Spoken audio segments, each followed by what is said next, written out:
Welcome to FOH this week. Cohiba Talisman. RAT, R-A-T, November 19. So look, you could read something into that box code, RAT, yeah? Does it seem a bit fishy to you? You make 200,000 more talisman 2 years after their initial release?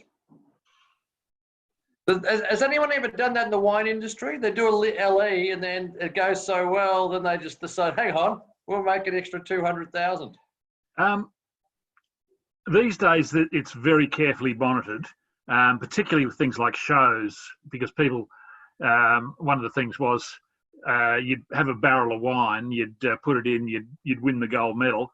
And because in those days, most shows looked at wines before they're actually bottled.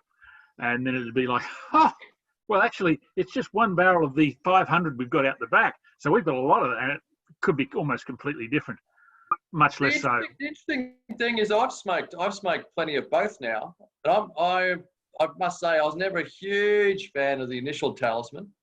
But I'd like to get your input on this one here. Well, that's interesting. I mean, I've seen plenty of them, but there were plenty of fireproof wrappers in that initial one too, yeah? These wrappers look a lot nicer than the batch that I've seen so far, and I'm starting to see plenty of them. But this is not that thick, super thick type wrapper. In fact, it's a gorgeous wrapper on these. Yeah. Nice aroma. Okay. No, you don't like it? What's wrong with your wrappers? The blotches? It's called oil. It's not goober. Oil, it's blotches. Blotchy oil. Just aroma cold can. I would have no problem with them doing it if they'd said, okay, they're now the 2020 Talisman's limited editions or the Talisman A or something. But yeah, it's a bit wonky if they suddenly swing it in like that. So just check your drawer for me before we kick this off. I'm not even close to that yet. I'm still playing with the box of goodies. Yeah. You got your travel humidor there with you? Excellent. That's his accessory kit, a plastic bag. Seriously, you want to poke that bear? I got a great drawer. I'll give him this. My construction's spot on. Drawer, please. Oh. Chocolatey. Chocolatey. Chocolatey. Through the cold drawer. Through the cold drawer. Chocolate. Chocolate galore. There we go. We'll be back with you guys at the guys and girls at the end of the first third, or unless Ken has something important to say. Apparently. We'll see you soon. Off then.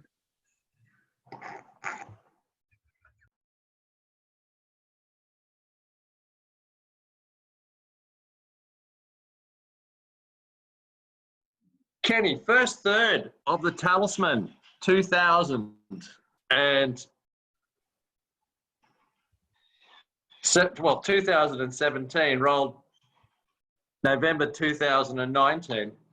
What are your thoughts? Perhaps I should start calling them the Cohiba TARDIS and go back in time. The TARDIS. I'm loving the cigar. I don't care when it was rolled. They're far better than the original ones, can I tell you? I've had plenty of these now. They're far better than the original ones. I have a feeling the only one I ever saw of the original ones was the one we did for, I'm pretty sure we did one for a video. And I'm pretty sure we loved it. I can't recall if we did. I can't recall if we did. Give us a description. Started with chocolate, but the most dominant thing for me is this beautiful creamy character. It's just a lovely creamy texture and creamy coffee character. That's definitely what I'm getting the majority of. Cream, roasted nuts, light leather, a little bit of woodiness in there. It's all happening. It's really quite a complex cigar. Yeah, absolutely. Definitely.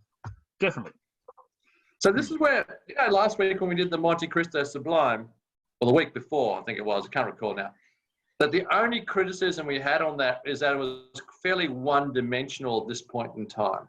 Well, this is the opposite. No, it wasn't Sublime. What was it? Something else. It was a Monte Cristo Supremos, which is Monte Cristo Supremos, sorry, yeah, DLA. The only criticism we had was that it was a little bit one-dimensional. Well, this is the opposite. This is exactly what I expected the super premium to be. I want it to be complex. I want it to show different sides to itself. It's got a core character, if you like, a base character, which is that creaminess and going through it. And then there's other stuff that just weaves its way in and out. And that's, I mean, you say first third, I've done an inch. Yeah. That's because you're riding, Ken. That's fine. At the same time. I forced Ken to do confessions for these as well. At the same time. I'm just trying to cut down on costs, pretty much. So, yeah, things are tough in the cigar game, Ken. Who in their minds are so bored that they're first going to watch it and then read about it? But speak for yourself. I've read every one of them. You wouldn't have read one. You've done about a dozen of those confessions now? Yeah. I've done more than 100. Well, I'm pretty sure I've read at least 10% of those. Excellent. We'll be back with you shortly. The only benefit to doing confessions is I get to bag you because I know you won't actually read them.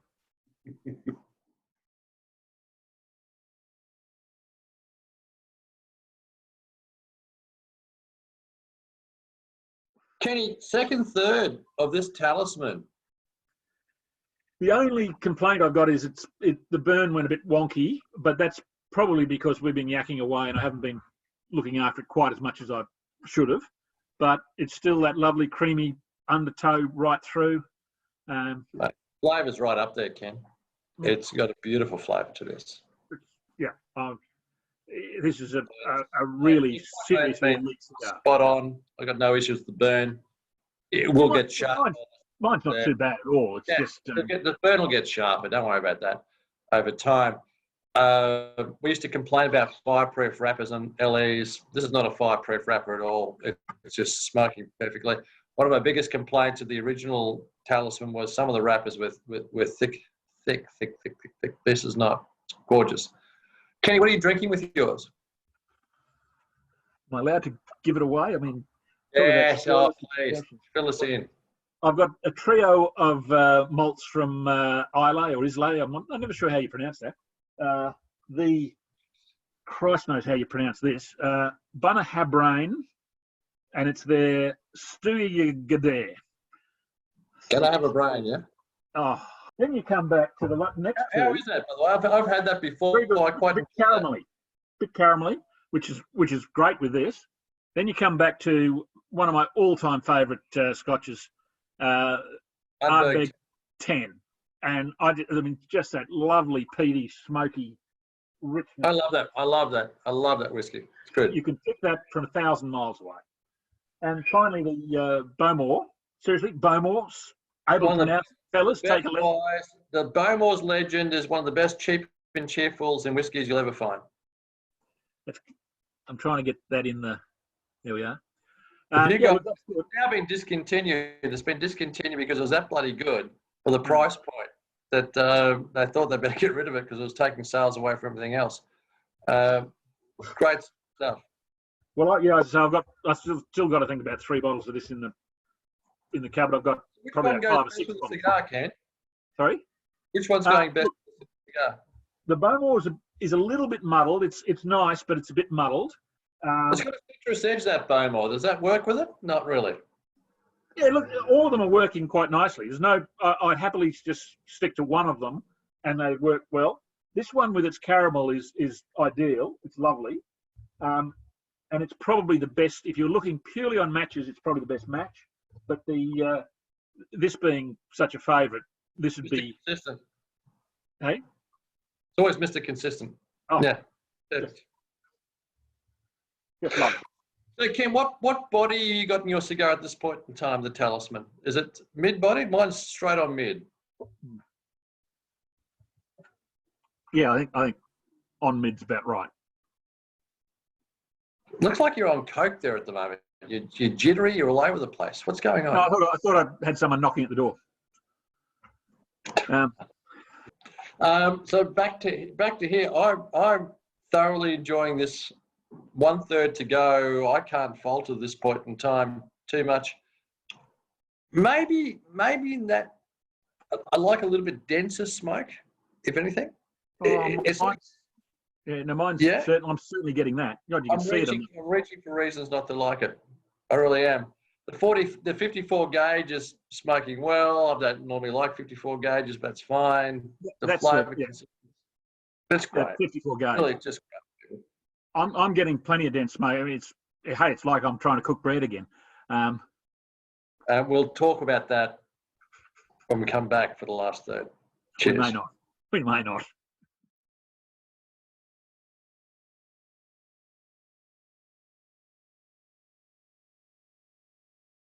The last third of this Talisman 2019. 17. Well, okay, we'll call it. Let's say it's 2019 to be fair to the punters out there. Just doesn't get a little bit hot towards the end. Yeah, mine's getting hot, but it's been it's moved into dark berries, sort of dark chocolate cassis characters. A bit of that gingerbread sort of stuff coming through now. You see that? I'm not getting the same coffee creamy coffee that I was. But I don't particularly mind that because it's actually still complex and that's smooth in different areas. If it smoked like this the whole way through, you wouldn't be complaining at all. No, I'm going to give this a 94, 95. Oh, I was thinking 96. Yeah. Earlier I was probably 97. Now perhaps back to 96, but 6 of 1. There are, for the folks on FOH, there are 200,000 of these being rolled. Yeah. 200,000. 200,000 sticks. 20,000 boxes. 20,000 boxes. Right? The quality is exceptional. The smoking situation is exceptional. Interested to know what we thought, because I was pretty sure we really raved about the Talisman when we tried it a couple of years ago. These are better. That was the only one I smoked. These are better than the original ones. I mean, look, I've had from about 6 different boxes now. I'm loving the construct. And look, to be honest, the tobacco they probably had to choose from is probably better than the initial tobacco they had to choose from there. So fair enough. But wow, the complexity in the cigar, the burn, given its youth, regardless of its youth, to be honest, it's been a superb cigar. Yeah. So 94, 95 for me, 96, 97 for you. Yeah? No, yeah, 96. 96. You can't go too wrong with these. No. Get the 2-box deal, pull 1 box aside for yourself, keep the other one for 5 years and flick it or smoke it. It makes a difference. Yeah. But we talk about the double-banded dollar gobblers, but when they deliver this sort of flavour, well, it's what you expect, really. If you're paying that money for limited editions, you expect something like this. You'll remember the cigar? I think so. Yeah, I hope so. Yeah. God, I mean, I'm not quite so old that I'm that senile yet. We've spent 2 hours on this cigar now. We're coming up to 2 hours and 22 minutes on this cigar. Yeah. It could have been a cynical reproduction. Yeah. But they've actually produced something really good. Yeah, absolutely. But it's a shame they didn't do it as a LE 2019, have it as a separate release. And I'll throw it around that I thought that the 2017s, 18s, or most of them were in Aero 2018s, January 2018s, and the initial Talisman, that they would always get a higher price in the secondary market compared to the 2019s. But I'm starting to think now, if the 2019s are smoking this much better than the 2018s, let the market determine. But yeah, word will get around that these are cigars to have. People will say, when they're out there in the market, it's going to be hard to, they're both 17s. I'm loving them.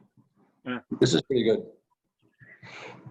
This is pretty good. And so, Ken, next week we're doing the Key d'Orsay, the new Senadores. So from Key d'Orsay, LEs, which you've got there. You're resting it nicely. Yeah. Well, that was my replacement from the Paul Larrañaga.